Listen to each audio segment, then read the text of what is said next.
All right. Go ahead and introduce yourself. Okay, my name is Javanae Jones. I am 21 years old. My position is goalkeeper, and I'm currently at Multnomah University. I play for Fraser's FC as well, and I'm also on the senior women's national team. All right, Javanae, thank you for joining us. Just want to talk a little bit about your journey. Can you just tell me a little bit about who introduced you to football? When did you start? Which was the first team you ever played for? Okay, so I started at age 15. I was a netballer at first, and then my coach at my high school, which is Meadowbrook High, near Oxford, he wanted a goalkeeper, and he was like, we need a goalkeeper. Do you want to try? And I'm like, no, I've never played football in my life. I'm like, no, I don't even know how to kick a ball. And he's like, you're a netballer, you know how to catch. You just need to like fix up on some stuff. So like I went back home. I talked to my mom about it and my brother and my stepdad as well, and they're like, hey, go ahead. Also, a person who like really pushed me to do it was Stefan Gregory. He was someone in a high school that I was really close to. He was like, yeah, do it. So that's where it all started, to be honest. Hey everyone, thanks for tuning into the video first. I really appreciate the support. Just want to let you guys know that there is a sweepstakes going on right now where you can win a free national team jersey for Jamaica to honor their Independence Day. That was August 6th. The winner will be decided on August 31st. It will be going on throughout this month. So look at the description below or in the comment section for the details of the sweepstakes if you want to enter. Thank you. Yeah, you're definitely, I wouldn't say you're a late bloomer because, yeah, you playing netball for several years gave you the foundation you needed to be a goalkeeper. And I think you can definitely thank Neil for a lot of the success you've had since he introduced you to the sport. We appreciate that. And we know that Neo runs Reina's Academy back in Jamaica, and they've been doing very well over the years. And I think you started out with them when you started to play the academy, correct? Yes. Yeah. So you can thank Neo for your introduction to the sport. What made you decide to continue it after high school? Like I decided to continue with it because as I said, he really pushed me. Like I was everywhere with him. I remember even training with the Manning Cup team because he was also the coach for the Manning Cup team at Meadowbrook. So it was like during the summer, it was me and him, like he was pushing me to be the best I can. And I'm like, I really like this sport and I see where it can take me. So I'm like, why not go ahead with it? And it became my identity up till this day. So I'm like, yeah, I'm a goalkeeper. I'm Javanae. So that's why I continued. Yeah, that's good. When you left high school, which college did you first attend? And how was that experience? When I left high school, I went to UTech back home in Jamaica. And the experience was, I was doing online classes because it was right after COVID. So I was just doing classes. It was so hard. I'm like, I do not want to do this. Yeah. UTech wasn't it, but I did my courses. I didn't do well the first semester actually, and I had to like redo some of the courses plus more. So yeah, it wasn't it. I think it was because of the online classes and how my life was outside of school, so I wasn't really in the classes as much as that. So yeah. I understand. I had courses. Hi everyone, thanks for tuning in. Just want to say we appreciate the support you have given us so far. If you are not subscribed to the channel, please do so and continue to enjoy the show. Yeah, there were a lot of students who definitely flunked out of school during that time. So it's not just you. And we were really happy that you went through that time and definitely stuck it out. Shortly after your time at UTech, you decided to go overseas. How did that come about?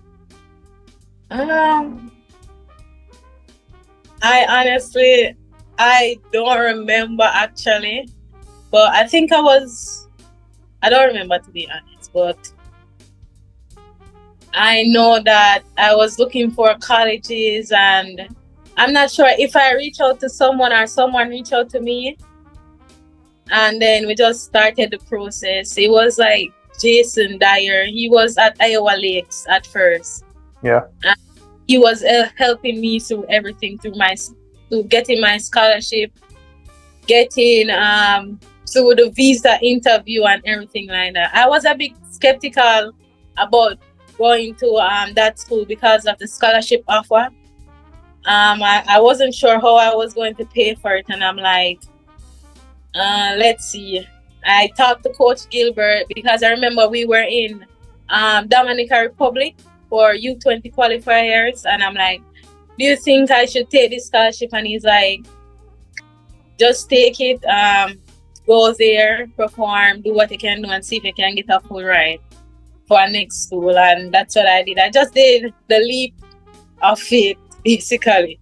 Yeah, and we definitely preach that a lot in the program. I think there are a lot of athletes who get some opportunities that might not be the best at first, but with a good backing and mentors around you, you can definitely get through it. I think you had that with the coaches you've had and the mentors you've had in the program and outside the program. Just want to spend a little bit of time to say thank you to our sponsor, Roman Media, for providing the equipment that we needed to get this video to where it is. Check out their website at romanmedia.com and subscribe to their YouTube channel. Talk to us a little bit about your time in your first university in the US. Was it more difficult? Was it easier compared to your time with UTEC? School-wise, it was very easy. It was really easy. My first semester, I had like I finished with like all B, so it was like a 3.3, 3.4 GPA. And then my spring semester, I was on the dean list, the dean academic list. I finished with like a 3.8. Yeah. That was really easy academic wise. But soccer wise now, I realized that the sports is like, it's changing and it's getting faster, especially for modern goalkeepers. Like, they need goalkeepers to be like that 11 outfield player. Sweeper keeper. Yeah. So yeah, it was hard adjusting, trying to use my foot, trying to play out all of that. It was just, well, I got through it anyway. Because the school, Iowa Lakes, they just played out from the back. Yeah. So it wasn't really nothing too hard, but it was still very complicated. Yeah, and I think even dating back to when you were at Reina's and with Next Gen as well, we used to always encourage you to try and practice with your feet, because we know that and we've seen it. A lot of us have played overseas, and we see that nowadays you have to be good with your feet as a goalkeeper. Ball playing out the back most of the time. There's no more like Route 1 football. So it's good that you definitely got that experience, and I think you definitely grew from it. So you've played one season at Iowa Lakes. What did you do after that? What did I do after that? Yeah. You stayed with them for another year, or did you transfer? And what happened? Actually transferred to Multnomah University, which I'm at now in Portland, Oregon, on a very good scholarship, and I came here. It's still challenging because, as I said, they want goalkeepers who can be that 11th outfield player. But I'm just pushing through because I think I've grown a lot from where I've started with using my feet. So it's getting there. So slowly. It's getting there. Yeah, I think so. And then with the national team, you recently got your first call up. Can you talk us a little bit about that experience? That experience was wonderful, actually, because I was just here playing my regular season and I did not expect to get that call. I'm like, what? I was actually coming from class 2, and then the manager called and she's like, are you available? And I'm like, no. She texted me and she was like, call me ASAP. And I'm like, what's going on? And then she's like, are you available for this and this date? And I'm like, we're currently in season right now, so I'll have to talk to my coach. And he's like, yeah, you can go ahead. I'm like, okay. I was super excited. I got to see my friends who I haven't seen in a long while. The experience was amazing. I got to meet more people who I can ask for help any time of the day. Chini, I can ask her. I can always call her. Alika, all of them. The feeling was just amazing. The experience was great. Yeah, that's good. What do you think about the competitiveness in comparison to college football when you're training with the national team? The competitiveness is like really up there. It's really up there because not only is there college students, there are also professional athletes. So you have to like, for me, I had to like stay focused, stay mentally and physically ready. It's Yeah, that's good. What do you think you would tell a younger self in high school? I guess now we need just introduce you to the sport, but more so when you're in fifth or lower sixth. What do you give yourself as advice? Whether you decide to stay in Jamaica, go overseas, stay football, or stop to play football, what do you advise? I would advise myself to continue to play football and focus mainly on getting the footwork right. Yeah, I do understand that because you definitely started playing late, so that's also a big hurdle that you're trying to climb. And it's good that you stay in a positive mindset because it can be discouraging at times, I can tell, over the years. And a lot of people might be cursing you throughout mistakes you might make in the game and stuff like that. So I do understand that. But it's good that you're staying positive. Do you have any aspirations once you decide to graduate or once you graduate from your school? I hope you plan to graduate, that is. I do plan to graduate. That is good. I'm hoping like I can develop myself more as an athlete, and I'm hoping to go pro, hopefully, God's willing. But I know that I need to work more on myself as a person and as an athlete, especially in the footwork area. I need to improve tremendously there. So until then, it's just a part that I'll have to go down and hoping it's not as rough as I know it's going to be. Do you work with any clubs outside? Or you said you played at Fraser Webb in the off season. So during the spring, you will play with your school still, and then in the summer you come down and play for Fraser. Is that correct? Do you do any extra work with any of the coaches outside of training to develop that side of your game? Not with the coaches, but like with players from the male team. And I had this teammate, she's not gone, that I would like go out and she would help me. Yeah, that's good. It's good to see that you look for help. I think a lot of athletes, student athletes especially, they're comfortable with where they are right now. Even if whether they're starting or on the bench, they're just comfortable, and it can definitely limit your growth. I think you've seen the professional level with the national team. You've seen more quality college players that played with the national team as well. And you definitely have a high ambition for yourself. So that's always good for you. And I do think that you have the potential to improve and get to the professional level if you stay on the right track. I do want to ask you one more question. What do you think? Do you have any, I guess, pre-game rituals that you have for match day or stuff like that, big stuff?